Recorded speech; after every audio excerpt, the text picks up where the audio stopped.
Put them in mind to be subject to principalities and powers, to obey magistrates, to be ready to every good work, to speak evil of no man, to be no brawlers, but gentle, showing all meekness unto all men.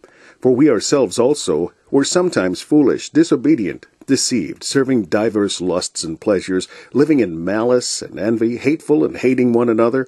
But after that the kindness and love of God our Saviour toward man appeared, not by works of righteousness which we have done, but according to his mercy he saved us by the washing of regeneration and renewing of the Holy Ghost, which he shed on us abundantly through Jesus Christ our Saviour, that being justified by his grace, we should be made heirs according to the hope of eternal life.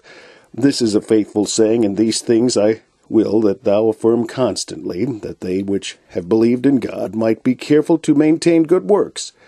These things are good and profitable unto men.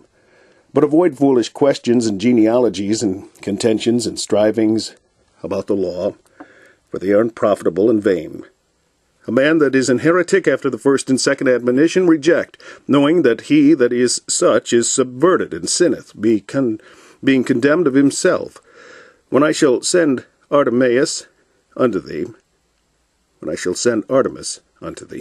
or Tychicus, be diligent to come unto me to Nicopolis, for I have determined there to winter.